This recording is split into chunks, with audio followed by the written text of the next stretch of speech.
ಜೇನಿನ ಹೊಳೆಯೋ ಹಾಲಿನ ಹೊಳೆಯೋ ಅಂತೇಳಿ ಹಾಡಿ ನಮ್ಮನ್ನು ಸೊಗಸಾಗಿ ಹಾಡಿದ್ದಾರೆ. ಎಷ್ಟು ಶ್ರದ್ಧೆಯಿಂದ ಹಾಡಿದಂದ್ರೆ ನಮ್ಮ ಸ್ಪೀಕರ್ ಏನಾದ್ರು ತೆಗೆದುಕೊಂಡಿದ್ದಾನೆ, ಸ್ಪೀಕರ್ ಹೊಡೆದಿದೆ, ಅದು ನಮ್ಮ ಪುಣ್ಯ. ರಾಮ್ ಬಲರಾಮ್, ತುಂಬ ತುಂಬ ಥ್ಯಾಂಕ್ ಯು.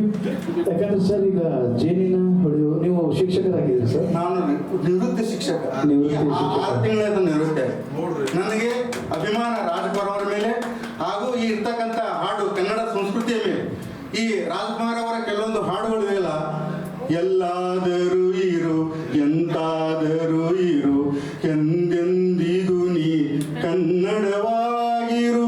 ಕೆಲವೊಂದು ಕನ್ನಡಕ್ಕೆ ಸಂಬಂಧಪಟ್ಟಿರ್ತಕ್ಕಂಥ ಗೀತೆಗಳು, ಕನ್ನಡ ನಾಡಿನುಡಿಗೆ ಸಂಬಂಧಪಟ್ಟತಕ್ಕಂಥ ಗೀತೆಗಳು, ಅವರ ಹಾಡುಗಳು ಹಾಡುವುದಂದ್ರೆ ನನಗೆ ತುಂಬಾ ಇಷ್ಟ. Very good. ತುಂಬ ಜೋರಾದ ಚಪ್ಪಾಳೆ. ಕನ್ನಡ ಅಭಿಮಾನ ಎಲ್ಲರಿಗೆ ಇರಬೇಕಂತ ನಾನು ಕೇಳ್ತಾ ಇದ್ದೇನೆ. ಯಾಕಂದ್ರೆ ಇವರು ಮುಸ್ಲಿಂ ಆಗಿದ್ರು ಕೂಡ ಅವರು ಕನ್ನಡ ಬಗ್ಗೆ ಅಭಿಮಾನ ಇಟ್ಟಿದ್ದಾರೆ. ಮುಸ್ಲಿಂ ಆಗಲಿ ಹಿಂದೂ ಆಗಲಿ ಗೀತೆಯಲ್ಲಿ ಕಲಾವಿದರಲ್ಲಿ ಯಾವುದೋ ಭೇದ ಭಾವ ಇರಲೇ ಇಲ್ಲ ಅಂತ ಅನ್ಸುತ್ತೆ. ಸರ್ ಕ್ವಶನ್ ಕೇಳ್ಬೋದಾ? ಏನಿದ್ರು ಅಧ್ಯಕ್ಷರು ಧಾರಾಳ ಕೇಳಬಹುದು.